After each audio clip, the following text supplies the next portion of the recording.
1, 2, 3, 4.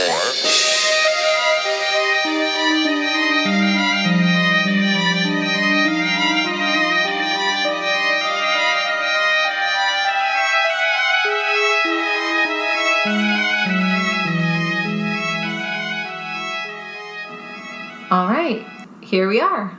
Hi guys, I'm Marie. And I'm Maddie. And we're here recording our 5th episode of Lost in the Woods. Yep. We're still in quarantine, like a lot of the world, I think. Or parts of it anyway. Parts of it. But did you know, Madison just brought me a Starbucks. Did you know that Starbucks is still essential in our town? It is still an essential part of society. So are coffee stands. They've closed down everything except for grocery stores, basically, and Starbucks. Because they're essential. Yeah. So, I'd like to complain, but I'm sitting here drinking Starbucks, so I can't. But if you hear any loud, like, straw noises, it's Madison. She's really loud with her drink. I'm sorry. It's so good. How can I apologize now. She's drinking some giant purple... This is pink. Pink. It looks purple to me. She's drinking, like, a very large, unhealthy-looking drink. Oh, it is. Oh, don't worry. I was like, There's nothing good in it, guys. Nothing good at all. But yeah. There's ice in it, which is water, which is good. Oh, there you go. The ice. We're bringing out the ice for the only healthy thing in her. Mine's really not that much better. It's a quad espresso over ice. But... Still not healthy. Well, but it's got to be better than what you're drinking. Probably. Yeah, also, thanks for listening, guys. Yeah, seriously. So we're super excited. We've had over 850 downloads. We are in 18 countries. Yes. And 35 states in the U.S. Yeah, not states in Washington. Yeah. By the way, thanks, Levi, for calling me out on that last week. So I posted in our story, and I said that we had states in Washington instead of in the U.S., and he thought that Madison made the mistake, so he was, making fun of her. I assume he was trying to make fun of me. Right. Well, of course he was.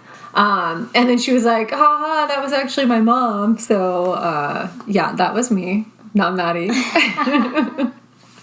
I'm not making the mistakes this time. Yeah, so thanks for listening, guys. And thanks to everyone that's left a review for us on our Apple Podcast, right? I don't know which one it is. I think it's called Apple Podcast. But thanks for leaving reviews. We love them. We read them. And thank you to everybody who shared us in their story. Yeah, seriously, thank you. Yeah, I mean, anytime you guys share us in your story, as long as you tag us, we will share it back. We really appreciate you guys getting the word out. Okay, so today we're going to be talking about the Yuba City 5 crew. Some of you might have heard of this one. It's kind of an older case. Yeah, it's a pretty well-known case. Yeah, I think it's such a bizarre mystery that I think a lot of people have reported on it over the years. I mean, it took place in 1978, and still we had both heard of this case before we started researching it. It's because it's so weird. So weird. It's so bizarre. Yeah, it's really a trippy case. We kind of did a lot of digging and fell into a lot of rabbit holes, and God, there were so many rabbit holes. And we tried to verify our information really well. There was a lot of information we could exclude based on official reports and things like that. So yeah, we hope you guys like it. But here we go. So Yuba City's the town, by the way. That's what it's called. It's kind of a weird name for a town. Yuba? I don't know. So Yuba City was home to the Gateway Project, which is a vocational rehabilitation group that aimed to help and support people with disabilities. Among the patrons of the Gateway Project were 5 young men.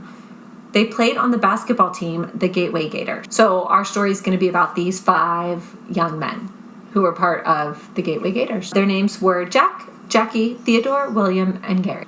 The first member of the group we're going to be talking about today is Jack... What is it? Madruga?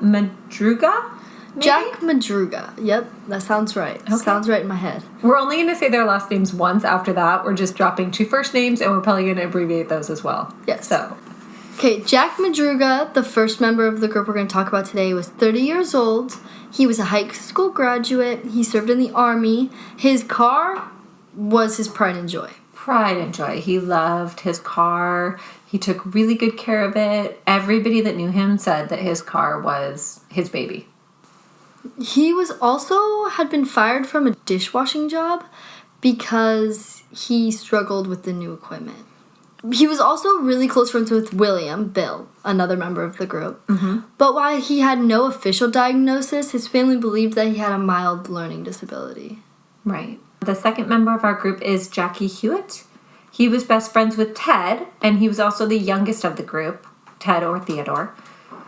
He had been diagnosed with mild learning disabilities. He couldn't read or write, and he was very dependent on others, especially his mom. Some reports said that he even struggled to use the phone. So day-to-day challenges were kind of difficult for him. Okay, Theodore Weger, 32. He was known as Ted to his friends. He was positive and outgoing, and he was closest with Jackie. And sometimes he would call to read funny names out of the phone book. To Jackie? Yeah. That's so cute. And he overall had a love of reading. He had lots of trouble following basic instructions. He worked for a snack shop and sometimes got stressed out, and his family attributed this to his learning disability. Yeah, I actually read somewhere too that his family had actually encouraged him to quit because he was so stressed out dealing with this job, which makes me really sad. Yeah. Especially like thinking about him coming home from his job and being stressed out and calling his friend to read funny names out of the phone book. It makes me very sad. So our next young man in the story is William Sterling. He was 29. He was known as Bill to his friends. He was deeply religious and enjoyed reading the Bible. He also spent time reading scripture to people in psychiatric hospitals, partly, we think, because he had spent time there as a child. He worked as a dishwasher on an Air Force base, but they found out he was being taken advantage of. Like, people were getting him drunk and taking his money and things like that, which makes me so mad. He was really close to Jack, and he was also diagnosed with mild developmental disabilities. Yeah, so, like, these four boys, they were very sweet, innocent, like, pretty... Yeah, which is why I think we refer to them as mentality. boys, yeah. But obviously they were all in for the good. Like And these four boys had known each other for a long time. Yes. They had been friends or in the same group or in the same area, same town. They're actually spread out amongst 3 different towns, but are relatively close to each other. Now, And our last member... Gary Matthews, 25, was a U.S. veteran and had been discharged from the Army due to psychiatric reasons. Mm-hmm. He was diagnosed with paranoid schizophrenia and struggled with drug abuse quite a bit. He actually got himself kicked out of the Army by punching 2 officers. While naked, you guys. Why? Why? Why? Why, Gary? You know why? I feel like we say why, Gary, a lot in this show. We got another Gary, you guys. Sorry, Gary's out there. We love you. But he said that this would be the fastest way to get himself discharged from the Army. Which is probably true. I think True that's story. true. True story, Gary. It worked. But he also had many other issues once he got out of the Army. Yeah, for sure. Quite a thick criminal record there. Mm-hmm. And he also wore thick glasses because he had very poor eyesight. Yeah, they were like really dramatic, like big, thick, black glasses, which I'm not sure how he was in the Army with that condition. I know now you have to have better eyesight, I think. I don't know. I mean, maybe back then it was different. I'm not really sure. Maybe they didn't even give you an eye test. I mean, who knows? But yeah, so maybe somebody can tell us about that. Actually, we know another Gary who knows a little bit about the Navy. Maybe he could give us some information on that. Sorry, Gary. Bugging Gary. So it isn't really clear how Gary fit into this group since he had issues that were different from the rest of the boys. Which, it could be that he went to the Gateway Project to get support or help for something and just kind of got, like, swept into this established group of friends because he was more self-sufficient. He was able to, only 2 of these 5 men even had a driver's license, and he was one of them.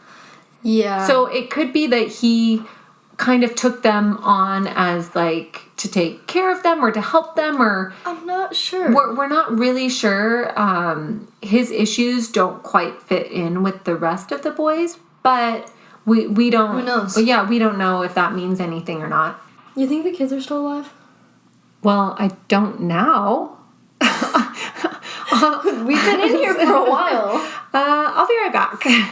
I'm back. I just checked on the kids. They have all of the umbrellas open in the front yard. They're all gonna fly away. It's windy as hell. What are they doing? I don't know. We have umbrellas, you guys, but we don't really use them, so they've just been sitting in the garage, so I guess it doesn't really matter. We live in Washington. We don't use umbrellas. Yeah, we just all get rained on, you guys. We don't actually use our umbrellas. When you see a movie from Seattle and you see them with umbrellas, it's wrong. Yeah, it's not very realistic. Okay. So, whilst all 5 men had been attending the vocational rehab and lived at their home with their parents, they were all considered high functioning and seemed to have been coping very well with their various developmental disabilities and mental health difficulties. Both Jack and Gary had driver's licenses. They played basketball for the project team and had a level of independence away from the care of their family. On February 24th, 1978, Jack, Jackie, Bill, Ted, and Gary, good job, set out to a California State University basketball game. It was about 55 miles from their house, and they drove in Jack's car. Okay, the car that he loved. Yes, the car that he loved so very much. On the way out the door, Ted's grandmother actually insisted that Ted take a coat, and he assured her that he would not need one tonight because they were going to be inside for the basketball game. No. After the game, around 10 p.m., they stopped at a small local store called Bear's Market to buy some snacks. The clerk was trying to close up, but she was super nice and decided to let them in anyway to get their snacks for their road trip back. They bought 1 Hostess cherry pie, 1 lemon pie, a Snickers bar, a Marathon bar, 2 Pepsis, and a quart and a half of milk. The milk we think is weird, and I kind of thought a Snickers bar and a Marathon bar were the same thing. I don't know. I don't know either. I don't know. Okay. But yeah, maybe they needed milk for their pie? Bet you that's exactly what it is. I mean, it's kind of sweet if that's why they bought the milk, was because they were getting, like, pie. If you can call those pies. I don't know.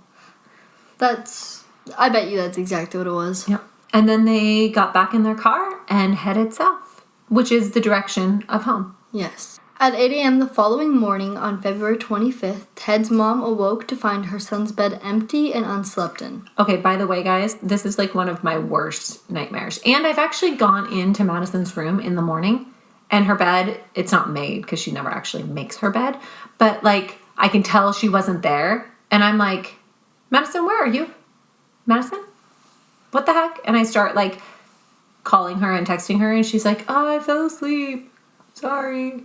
Yeah, it's a pretty common I'm just thing, at Brina's. Sorry. It's usually what happens. Fall asleep.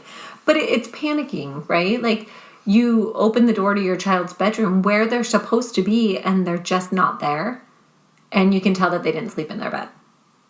Don't like that. Do not like that. I do not like that. She called Bill's mom, who confirmed that her son had also not returned home. They called the rest of the families and confirmed that none of the boys had returned home. So this was cause for great concern for the families because the boys had, that Saturday morning, they had their own tournament basketball game for their team. And it's something they'd all been looking forward to. They were super excited about this game, you guys. It was an important tournament, and the winner would get a trip to Disneyland. So they were psyched for this game. The boys were really excited for this. Like, they wouldn't have missed it at all. Yeah, and I think that's what caused the immediate alarm of all of the parents, is they knew that their kids would not have intentionally missed this basketball game. Gary had even been reminding his mom all week to make sure that he didn't sleep in for it. So, by 8 p.m., the families decided to report their sons missing. Jack's mom called to file a report. So the police made inquiries, and on February 28th, they discovered Jack's car. So this is the 28th. 4 days after they go missing? Yeah. So their families are just like 4 days trying to figure out what happened to their sons. I cannot even imagine. The car was abandoned 70 miles east of Chico, where the basketball game was, and northeast of Yuba City, some distance away from their home route. Right, so it wasn't just along the route that they would have taken. The car was off course. They had diverted quite a ways from the road that they were supposed to be traveling on, and we'll post a picture of this that shows where they live, where the game was, where the car was found. But it's quite a bit. Yeah. It's quite a bit, which is why it probably took them so long to find. It's not where it belongs. No, they should not have been. There's no good reason for the boys to have been up there. Right, no good reason. So it was parked up a bumpy mountain road that wound up through Sierra County mountain range. It was parked by the roadside on a snow line. So when they say on a snow line, like, it's the car's technically in the snow, but it's not like stuck in the snow. But it's on snow where it's been abandoned because they drove up quite a ways on this mountain road. Around the car was several inches of new snow that had fallen in the last few days. Yeah. Okay. The doors were unlocked and one window was rolled down and the boys were nowhere to be found. And remind you that, yes, it is snowing. So It's cold, it's snowing, why the windows roll down, and why Jack would let the window be down on his prize car if they're going to walk away from it, right? In this weather, in this condition. They also found the wrappers from their trip to the store, and a half-eaten candy bar on the back seat was all that was left. They also found maps left behind in the glove box, and one of them was for the area that the boys were in. But I'm not sure that's really relevant, honestly. I mean, we'll talk about that a little more later, but I'm not sure that these boys would be like, oh, we should probably check for a map if we're lost, if they were lost. I mean, we don't know. Yeah. But I don't see that as being super relevant. But a lot of people make a big deal about that, about the maps being in the glove box. So the keys were gone, and one theory is that the car broke down and ran out of gas. The police hotwired the car and it started right away without any issues, and there was also a quarter tank of gas still in the car. So those are off the table. Right, so they thought maybe they ran out of gas. Maybe the car malfunctioned, and they were able to prove that neither of those two things happened. And the car even drove easily off the road and didn't appear to be stuck. Even with those few inches of snow that are new. Right, so they basically find the car that has been pulled off to the side of the road a little bit and left, a perfectly good running car. It just doesn't make sense. So the road had a lot of potholes, and yet the undercarriage of the vehicle was also undamaged, indicating that someone had driven very carefully up the road. So they said that on this particular road, you would have had to drive very slowly to not do damage to this already kind of lower riding vehicle, which fits with Jack driving his car. He would have been very careful to not damage it. But why is he going up the mountain road? Why are they on the mountain road? So it appeared as though they had simply abandoned the car and wandered into the night, ill-dressed for the cold, snowy mountains. Because they're up in the mountains now. Yep. They're up in the mountains, you guys. They're not on level ground. They're like up in the mountains, and they're just walking away from the only warmth, safety source that they have, which is the vehicle. Why? We don't know.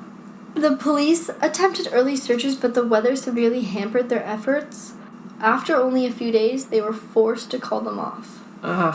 Which is hard, because now the family's like, okay, we know where the car is. We want to find our boys, but the weather's so bad now, they can't even go search for them. Very unfortunate. After a week of the boys being missing, the police put out a request for information and tips began to come in. I wonder why they waited a week. Doesn't that seem strange? I wonder if the police thought that the boys just kind of took off, and then when they found their car 4 days later, and they were like, oh, shoot, maybe something did happen. Yeah, I don't know. Okay, so here's one thing. After the call for information, a witness did come forward. His name was Joseph Shones. He's 55, and he had been visiting his cabin on the 24th, so the day that the boys went missing. Mm-hmm. He was preparing for a visit the following week with his family, and he had headed up to his cabin to check the snow line. On his way back down the road at 5:30 p.m., his car, which was a Volkswagen Beetle, became stuck in a rut of the road. So, like, the potholes or the ruts are so big on this road that his vehicle actually got stuck on it, Which is another reason why it's crazy that the boys' car had no damage on it. Yeah. Yeah. I remember driving on that mountain road real sketchy up by the pass. Mm-hmm. And I was driving. We've driven on some really sketchy mountain roads. And I had to go over those things. Yeah. Oh my god, I definitely thought your big car was going to bottom out. I don't actually want to see what the undercarriage of my car looks like because the side of my car is covered in scratches from driving on trail roads, so I can't imagine what the bottom of my car looks like. I don't want to know. I literally bumped the bottom of your car so many times driving on mountain roads. Yeah, it's got to be bad. My car's going to have zero resale value when I finally get rid of it, you guys. So while he was attempting to get his car out, Joseph, he claims that he had a heart attack. So he climbed into his car to lay down with his car on and the heater running. Then things get a little weird. This is where things get a little weird. I honestly, I don't know what to think about this whole situation. But so I'll try to keep it straight for you guys. So around 11:30 p.m., he saw headlights on the road below his car. So coming up the road below him. In one account given, he told the Los Angeles Times that he saw two sets of headlights 20 feet behind his car, one from a car and one from a pickup truck. He attempted to shout for help, but the headlights went out, and the group of people standing at the two cars left back down the road together in the pickup truck. In another account given to the Washington Post, Shones does not mention a second vehicle at all, but speaks of one set of headlights and a group of men, and bizarrely, a woman with a baby. Remind you, it's cold. It's winter. It's snowing. Right, but he also gives two very different accounts to two different people, and in one of them, there's a mystery truck, and in the other, there's a woman with a baby, and only one vehicle. That makes sense. So I'm kind of confused by that, but regardless, in both accounts, the end situation is the same. With the lights going out after he calls for help, Jones later admitted that he was unsure of what he had seen because he was suffering severe pain and was in a loose state of consciousness at the time. So maybe that explains some of the discrepancy, but I do think that this witness account really sent the police kind of spiraling on some really strange accounts. And his account about the truck, the pickup truck, I think, came out after somebody else reported a pickup truck. Later that night, around 1:30 a.m., Shones goes on to say that he had seen flashlights outside his car and a whistling sound, and again he called for help, but upon hearing his cries, the flashlights extinguished and the group of people vanished. Yeah, so this is one thing that the families all say. If the boys had heard somebody calling for help, they would have helped them. Like, there's no way that they would have ignored this man calling for help. So we're not sure if that means that the group didn't hear him, or if it wasn't the boys, or if it never happened in the first place. I mean, we really don't know. Eventually, Shones' car ran out of gas from running idle all night, so he stumbled from the vehicle and walked 8 miles to the cabin where he was able to find help and was taken to the hospital and recovered. As he left his car around 20 yards down the road, he walked straight past a 1969 turquoise and white Mercury Montego. So we're still not sure about this man's statement or accounts. I struggle a lot with witness statements when they're not consistent. So later, a store clerk named Mary from Mary's Country Store in Bronzeville, which is about 30 miles southeast of where the car had been found, she came forward saying that she had seen the boys. Around 2 p.m. on Saturday the 25th, so the day after they went missing, she claimed that Jack and Bill were using a phone in the store while the other boys sat in a red pickup truck outside. Okay. The story was corroborated by her boss, and the police thought that she was a credible witness. The families of the boys had a problem with this account. However, for one thing, Jack would not have been using the phone, because this was something that he struggled with. Yeah, I kind of have a problem with this account as well. Just a little bit. Yeah, and as police got more and more desperate, they actually called in a psychic. Yeah, did you guys know they do that sometimes? I know that families... This was the 70s. Yeah, I know that families a lot of times will get psychics involved, but this is the first time I've actually read of a police department contacting a psychic. Yeah. Yeah, crazy. Strange, isn't it? This led to a house that did not exist and a kidnapping scheme that went nowhere. Yeah. Okay, so one theory that did come up was about Gary having friends in Forbestown, which was east of Yuba City. The police initially speculated that it could have been foreseeable that the men had decided to visit Gary's friends and gotten lost. You guys are funny. We're just sitting here, and out of the corner of my eye, I see like a large figure come into the door. Which I didn't see what was happening behind me, but I saw Madison's face. So that's what scared the crap out of me. So that was my 14-year-old and my 4-year-old sneaking around to the back door and scaring the bejesus out of us. Yep. Yep. It's hard talking about like disappearance and craziness, and then people are like banging on the window. Anyway, the police initially speculated that it could have been feasible that the men had decided to go visit Gary's friends and gotten lost, turning up the mountain pass and becoming panicked. However, the families of the men hotly debate this theory. So they state that the boys would absolutely not have done so with the big basketball game for the Gateway Gators coming up the following day.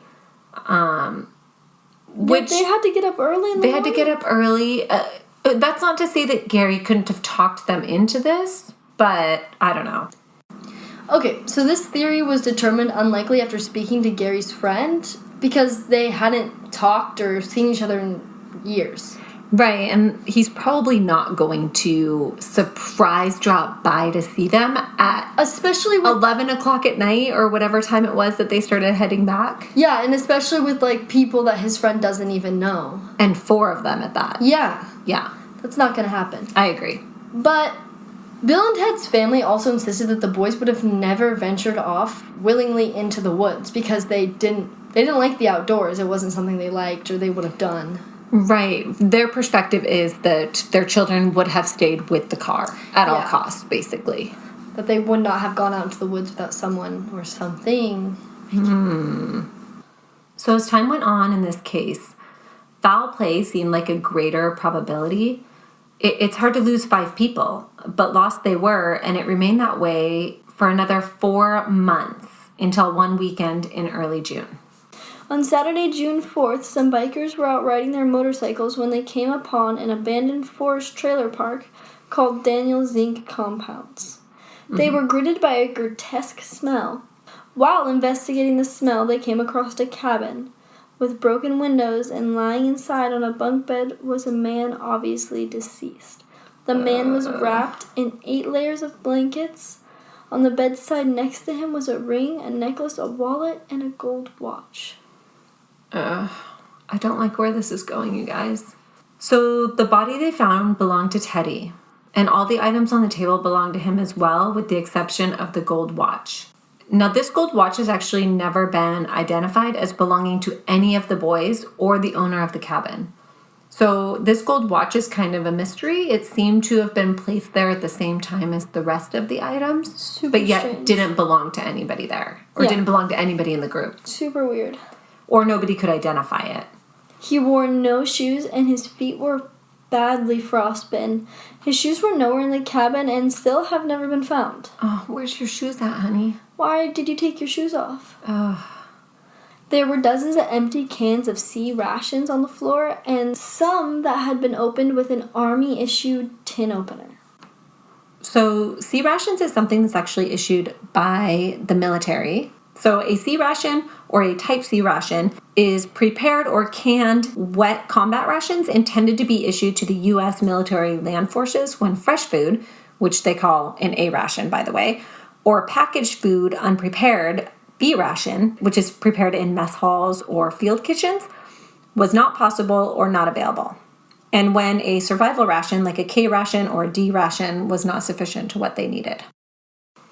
Police estimated that with his weight loss and hair growth that he'd survived up to 13 weeks. Oh my God, I can't. 13 weeks? No, I'm so not okay with that. This makes me so uncomfortable. 13 weeks in this cabin, you guys. So while everybody's out searching for them, he's been stranded in this cabin. Starving. Oh, I literally can't. He had lost 80 to 100 pounds, and he had lost 5 toes to frostbite and had blood poisoning. He also had gangrene on his lower legs. Yeah, so frostbite's really painful, you guys. None of this is fun. None of this is he would have been in a lot of pain. He would have been starving to death and appears to be completely alone. It appears that he had gained access to the cabin through a broken window. So this just led to even more questions, right? The trailer park was almost 30 miles uphill from the abandoned car. There were matches and lots of flammable material in the cabin, and yet no fire was attempted. There was a full propane tank, yet the gas had not been switched on. All he had to do to stay warm was switch on the gas.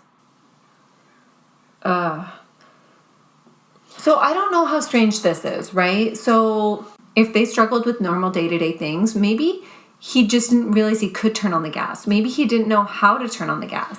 Yeah, well, it's also Teddy that they found, and he did have, he had a lot of trouble with basic instructions. Yeah, so, I mean, I don't know how crazy that is. It just breaks my heart that he had the ability to be warm, and he didn't use it. The rations also posed even more questions. Right. They were taken from a storage shed on the park's grounds. However, in the same shed was an unlocked locker full of rations with food with enough stock to have fed a group of people for over a year.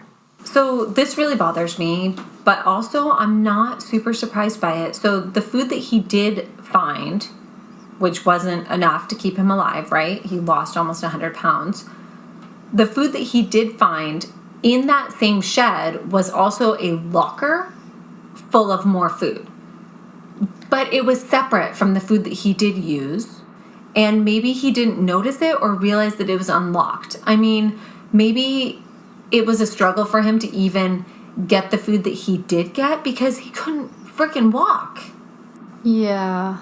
Right? I mean, that's for sure a possibility. Maybe he just kept thinking somebody's going to come for me. Maybe he kept thinking if I just stay here and try to stay warm, like somebody's going to come for me. Maybe he didn't realize how dire his situation actually was.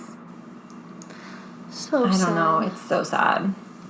So even with all this food, none of it was touched. Had he simply not noticed the food in the locker? We don't know.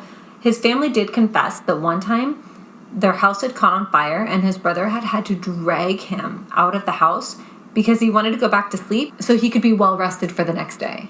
That kind of implies like a lack of sound judgment. Yeah, so it's kind of debated whether or not he just didn't know the food or the propane tank were there or if he actually couldn't figure it out. Yeah. But I mean, he did go into this shed and he did grab the food that was visible. He just didn't get into the locker that was also in there that had more food in it. The propane situation could have just been too confusing for him to figure out. I mean, a lot of propane, you have to ignite it, you have to prime it, you have to do something to it. It's not as simple as like turning a switch on. Yeah. And that's assuming that he would even know what that was. I mean, unless he heated their own house that way, which it doesn't sound like they did, he might not have even realized that that's what that was for. Another strange thing is that Gary's shoes were found in the cabin, although there were no other signs to indicate that he had been there. But his shoes were there. And remember, Teddy's shoes are missing. So, did he have Gary's shoes on for some reason? Had they swapped shoes? Gary's feet were a couple sizes bigger than Teddy's, so Teddy's shoes wouldn't have fit Gary. They would have been many sizes smaller. Although I did read somewhere that Teddy had more sturdy shoes on, where Gary had tennis shoes on. So I really don't know. It's such a mystery. 2 days later, skeletal remains were found about 4.5 miles away by the roadside. They had been scattered by animals, but were quickly identified as Jack and Bill's. Which is really sad. If you remember, Jack and Bill were really good friends, so they were found together. Yeah. About 4.5 miles short of the cabin. So they had not made it to the cabin. 2 days after that, the remains of Jackie were found 2 miles from the trailer by his own father who had joined the search teams. So his dad found his remains. You guys. His bones were initially identified by his Levi jeans and his shoes, but the following day they did find his skull and it was positively identified by his dental records. Searchers did find 3 Wolf Forest Service blankets and a rusted flashlight about a quarter of a mile northwest of the trailer. This was unclear whether or not they had anything to do with the group of men or not. Right. Like, were they part of the initial searches? I don't know. Who did they belong to? I couldn't find any information on whether or not the cabin had any Forest Service supplies in it. Well, it wasn't a Forest Service cabin. I mean, it belonged to somebody. So where did these things come from? We don't know. It's very strange, though. Despite extensive searches, no sign of Gary has ever been found. Jesus. Ever.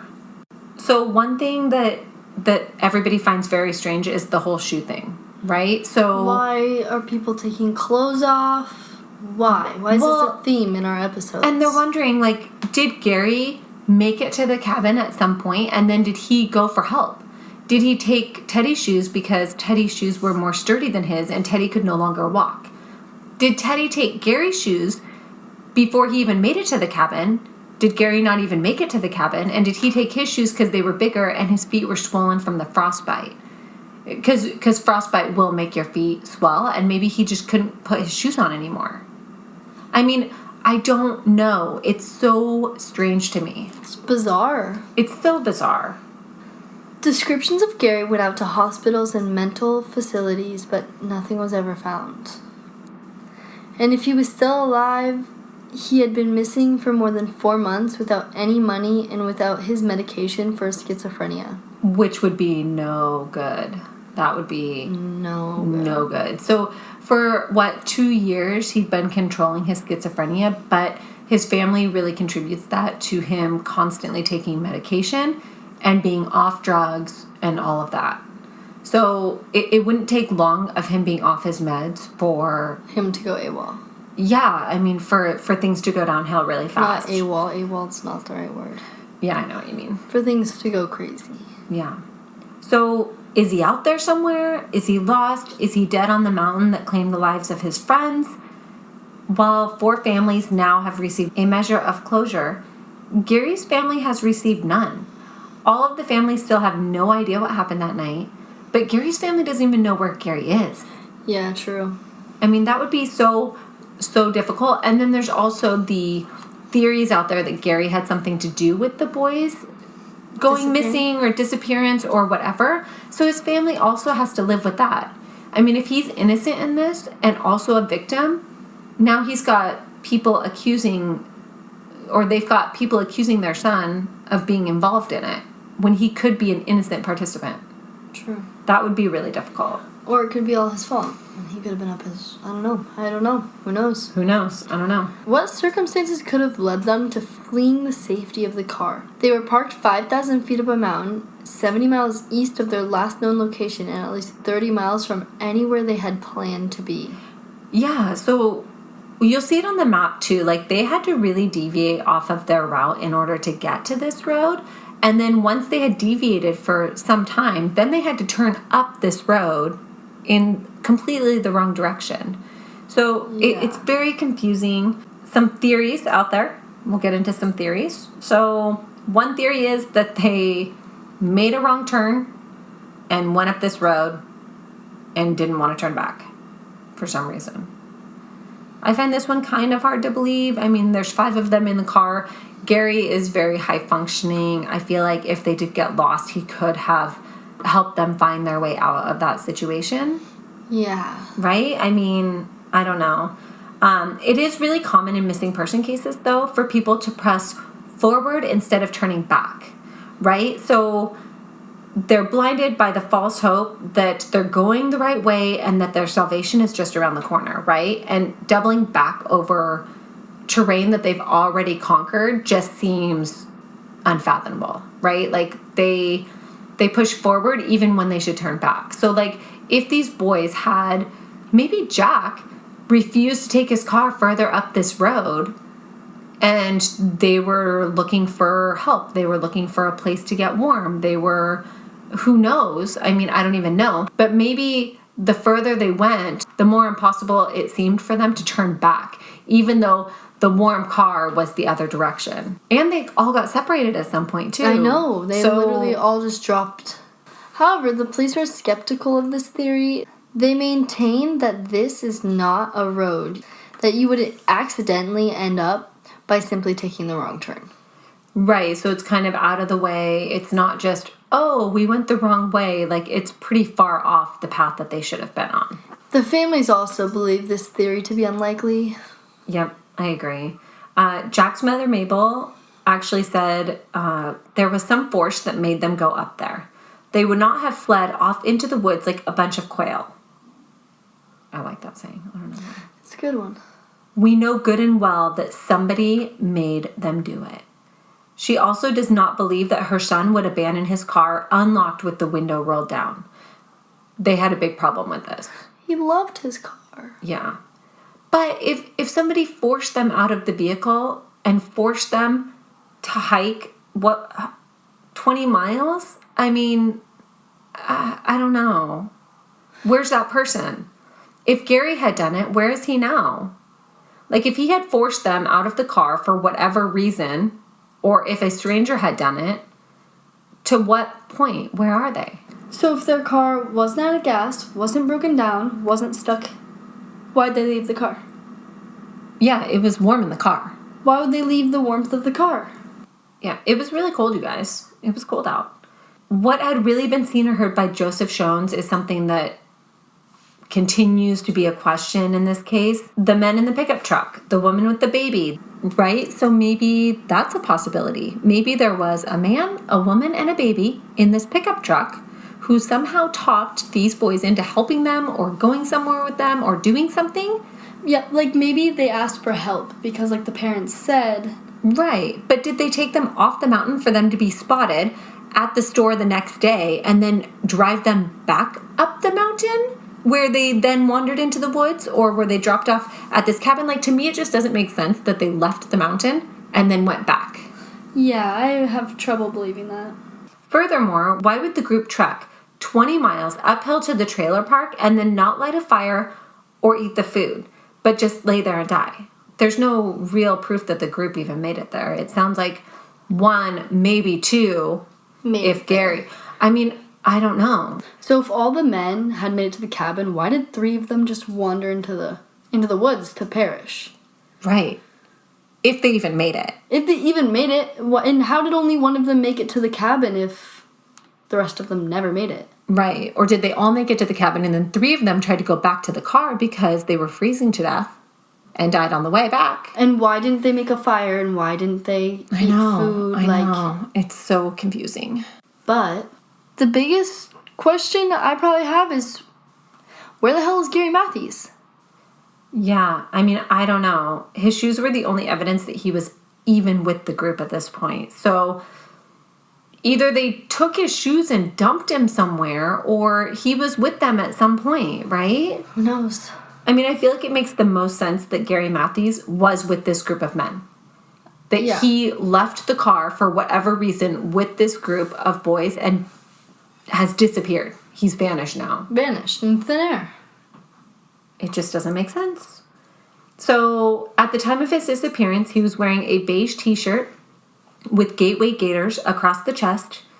He was white. He had brown hair, hazel eyes. He wore those big rimmed glasses that we mentioned. He would have double vision without them. He also has a small birthmark on the right side of his chin. And we'll post a picture of him and the other boys if we can find it. I know I've seen a picture of Gary Matthews, but we'll see if we can find a picture of all the boys. Okay. Matthews had schizophrenia and took at least 4 medications on a weekly basis to control his mental illness. He's high functioning, but when placed in a stressful situation, his functioning deteriorates. Mm-hmm. Matthews had a history of drug abuse, violent behavior, and caution was advised when approaching him. So, a couple things. So, he had been known to abuse drugs in the past. We kind of talked about that. He had also been arrested and jailed multiple times for various offenses, including violent attacks on both men and women. He was hospitalized multiple times and had a history of escape. Once, in 1974, he escaped from a state mental hospital in his pajamas and walked and hitchhiked almost 100 miles home. Another time, he walked from Portland, Oregon, to Marysville, California, a distance of 540 miles. That's a long ways to walk. Well, but so that also, that also tells you, like, he was capable of walking long distances when he was not on his meds and not controlling his mental illness. Yes. Right? Okay, but Gary's life had straightened out after he began to take his psychiatric medication consistently, and he held down a job at his stepfather's gardening business. But not only that, but he had disability pay from the Army. And at the time of his disappearance, he hadn't been arrested or gone haywire in over 2 years. Which is a long time. He became friends with the other 4 men only a few months before they had all disappeared. Yeah, so he was definitely like the newbie to the group, which I think is one thing that raises even more suspicion around him. The 4 men's relatives do believe that it's possible that Matthews was somehow involved in the incident that led to their deaths. At what level, we don't really know. And I don't think they do either. I think there's just so much speculation and... There's just so many questions. It's such a bizarre case. It really is. It's hard to really guess what happened when there's nothing. When it doesn't really make sense. Yeah. Yeah. His family has stated that he always kept in touch with them, and without his medication, he would not have been able to stay off the grid, even if he wanted to.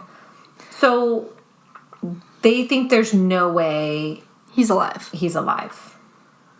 So, because he would have turned up at some point. He would have committed some crime somewhere. Or even just turned up. This was all over the place. People all over the place. So, I feel like there wasn't social media back then, though. It would have been easier to hide off the grid than it is now. True. Gary's still labeled as a missing person, but authorities believe that he's dead. Yeah. I'm kind of on that same track. I just don't know what motivation he would have to disappear at this point. I don't know what the motivation of this whole thing is. I don't know what the motivation of anything is. Yeah, it's strange. There's other cases that you can look at. We're actually working on research for one down the line, which is going to be probably a little bit of a longer episode. But it's basically like group hysteria. Something happens that makes a group of people, rational or not, do really strange things. It does happen. It does. And I'm sad that after all this time, there's not answers to this. Like, after all this time, we still don't know what happened to these 5 boys. I don't like it. So that is the story of the Yuba 5, or the Gateway Gators, whatever we want to call them. One of our favorite podcasts, Red Handed, they actually did do, I think they did an episode on this a while back. I think so, too. Yeah. And then Dark Histories podcast has also done an episode on this one. They had a lot of really good information in their episode as well. So if you want different information, want to know more about what this is. What the heck happened, 2 great sources to check out. Yeah. Thanks for tuning in, and thanks for listening. Yeah. Yeah. Hope you can sleep well. Hope you sleep well tonight. Follow us on Instagram at Lost in the Woods Podcast, and visit our Facebook. We'll post pictures along with this episode. We'd love to hear what you guys think. We'd love your suggestions. We've gotten a couple good ones that have come in. Oh, also, guys, we are on iTunes Podcast, and that's actually a place that you can leave a review. So if you have an iPhone or have the ability to go to iTunes Podcast, leave us a review. We'd love to hear what you guys have to say. Yeah.